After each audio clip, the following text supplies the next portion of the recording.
बतौर forest officer रतौरगढ़ के जंगल में कबीर का आज पहला दिन है। जहां पहुंचते पहुंचते उसे शाम हो गई।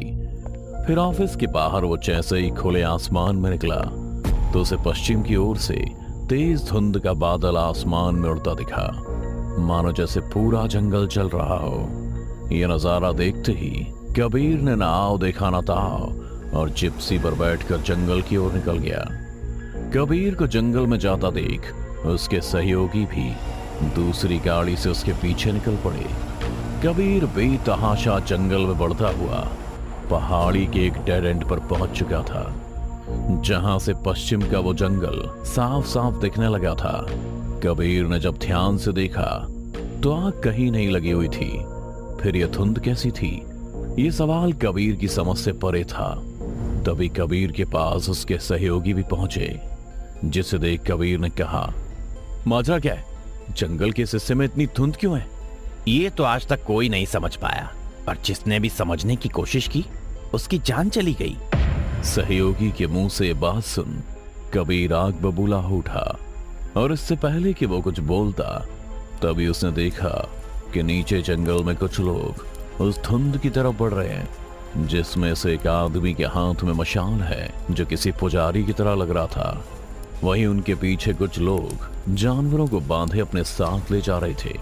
जंगल से जानवर लेकर कहां जा रहे हैं ये लोग? अपने सहयोगी से कहते हुए कबीर गाड़ी की तरफ बढ़ा ही था कि तभी सहयोगी ने उसे रोकते हुए पूछा, सर कहां जा रहे हैं आप? भले ही तुम लोगों से कुछ नहीं हो पाया, पर अब मैं आ गया हूं। अब मेरे रहते जंगल में पोचिंग बिल्कुल भी नहीं हो सकती।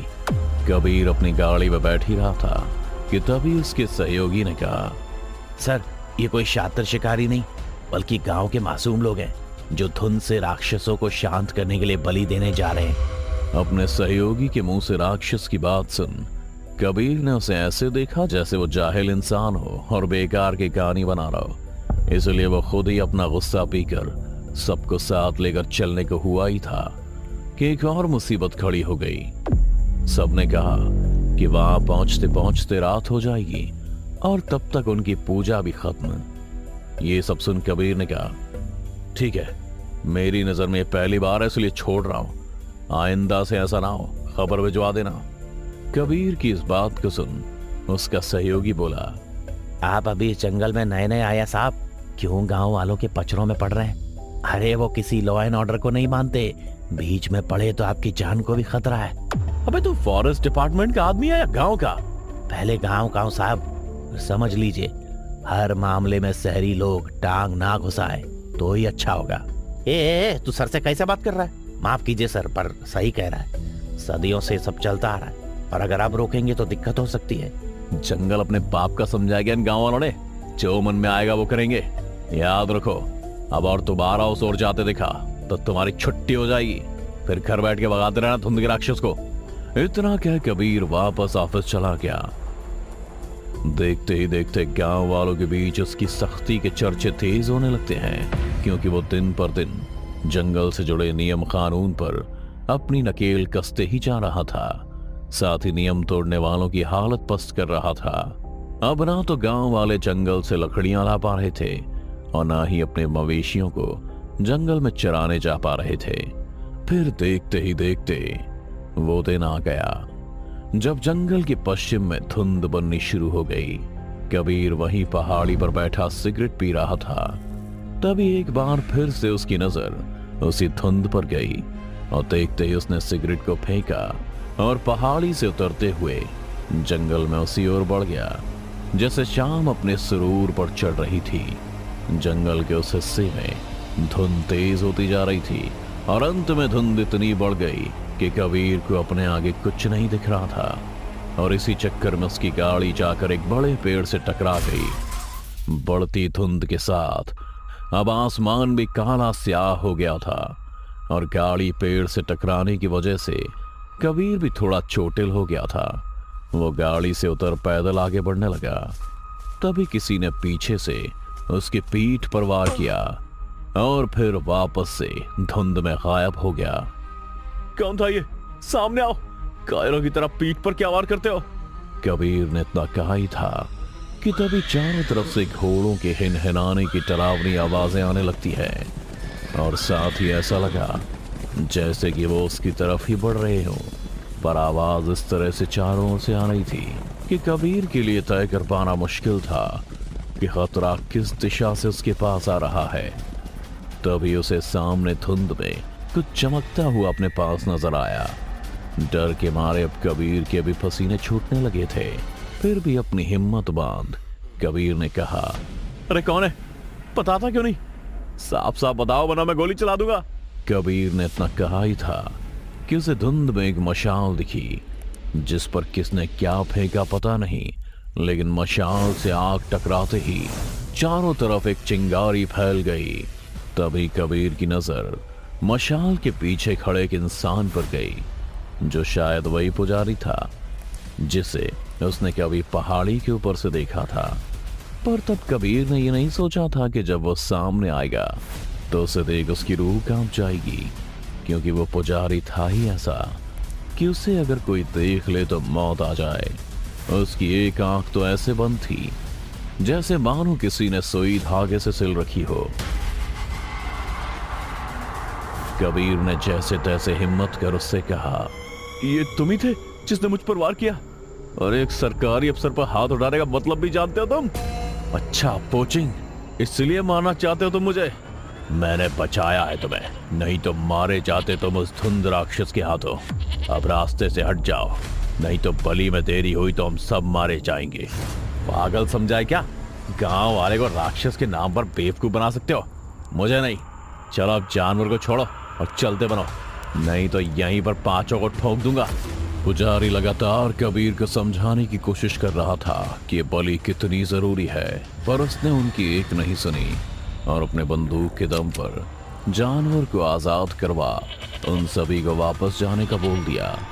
लेकिन इससे पहले कि कोई कुछ करता, कहीं से जोर की चीखने की आवाज आई और अगले ही पल वो पांचों आदमी औंधे मुंह जमीन पर गिर पड़े और खींचे खींचे जंगल के अंदर जाने लगे। मगर कबीर सही सलामत खड़ा था। उसे समझ ही नहीं आ रहा था कि आखिर वो गिरे कैसे और अपने आप कैसे खींचे जा रहे हैं। इसलिए वो भी उनके पीछे दौड़ जाता है ताकि सच का पता लगा सके। भागते भागते वो धुंध के उस पार एक कांट के घर के पास आ पहुंचा, जहां वो चार आदमी तो नहीं दिखे, मगर वो पुजारी अपनी शक्तियों से एक विशाल धुंध के साए से लड़ता हुआ दिखाई दिया। तभी कबीर आनन फानन में उस धुंध के राक्षस पर गोली चला घर के अंदर चला गया। क्या हो रहा है ये? और बाकी चार कहां गए? ले गया वो राक्षस ने। आप साफ साफ बताएंगे क्या हो क्या रहा है? कबीर के पूछते ही घर के अंदर से उन चारों की चीख गूंजने लगती है और बादल गरजने लगते हैं और एक बार फिर चारों तरफ से घोड़े के पास आने की डरावनी आवाज आने लगती है और पुजारी कांपते हुए कहता है, अब हम में से कोई नहीं बचेगा, उसका बदला आज पूरा हो जाएगा। और उसी के साथ उसने कबीर को वर्षों पुरानी कहानी बतानी शुरू कर दी। इस गांव में बाहर से एक व्यापारी बसने आया था, लेकिन उसकी तरक्की तो एक गांव का जमींदार उससे चलने लगा और उसकी संपत्ति को हड़प उसे गांव से भगा दिया। बाहर का होने के कारण वो कुछ नहीं कर पाया और अपने छुपाई गई संपत्ति को लेकर वो अपने परिवार और घोड़े के साथ छुपकर जंगल में रहने लगा। लेकिन जब ये बात जमींदार को पता चली तो वो वहां भी उस पर टूट गया और अपने चारों बेटों के साथ में लूटपाट मचा दी। पर इस बार वो यहीं नहीं रुके। संपत्ति लूटने के साथ उसने उनके घर की इज्जत भी लूटी और फिर उन सबको मार दिया। जमींदार इतना खूंखार था कि उसने घोड़े को भी जान से मार दिया और पूरे घर में आग लगा दी। फिर कब उस आग के धुएं ने एक राक्षस का रूप ले लिया, ये किसी को पता नहीं चला। जमींदार उन लूटे हुए संपत्ति से और अमीर हो गया, लेकिन उसे पता था कि उसने उस धन को कैसे पाया है, किसी तरह की अनहोनी ना हो। इसलिए उसने शांति हवन कराने के लिए पुजारी को बुलाया, लेकिन किसी वजह से पुजारी को देरी हो गई और इससे पहले कि पुजारी वहां पहुंचता, व्यापारी के परिवार की आत्मा ने धुंध का रूप ले जमींदार की हवेली पर कहर बन बरस गया और सभी जिंदा लाश बन हवा में तैरने लगे। बदले की आग में झुलस रही उन आत्माओं ने घर और बच्चों को भी नहीं छोड़ा। सभी को हवा में लटकाए मौत का इंतजार करवा रहे थे, क्योंकि उन्हें बदला लेना था सबसे पहले जमींदार से, जिसकी हालत उस धुंध के राक्षस ने ऐसी कर दी थी कि वो खून की उल्टियां करते करते मर गया। तभी पुजारी भी वहां पहुंचा।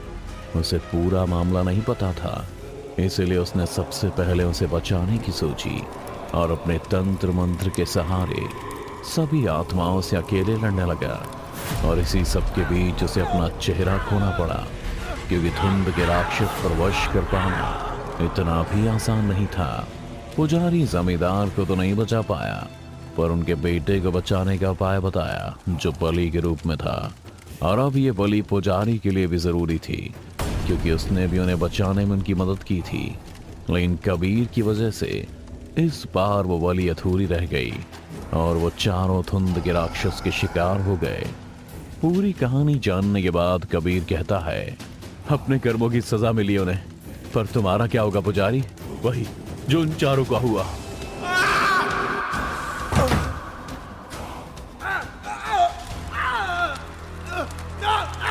कबीर ने जैसे ही सब होते देखा, वो उल्टे पांव वहां से भाग निकला बिना पीछे देखे। लेकिन तभी एक पत्थर से उसका पांव टकराया और वो गिर पड़ा, जिसके बाद उसकी आंखें बंद हो गईं। और जब खुली तो वहां कोई धुन नहीं थी, साथ ही सुबह भी हो चुकी थी और जानवर उसी के आजू बाजू में थे, जिसे उसने आजाद करवाया था, शायद इसलिए ताकि बेहोशी के वक्त कोई और जानवर कबीर पर हमला न करे। कबीर खुद को जिंदा पा ये सब समझ गया और उन जानवरों को प्यार करने लगा। साथ ही ये भी समझ गया कि उस धुंध के राक्षस ने उसे इसलिए नहीं मारा क्योंकि उसने बलि को रोक उन्हें अपना बदला लेने में मदद की थी।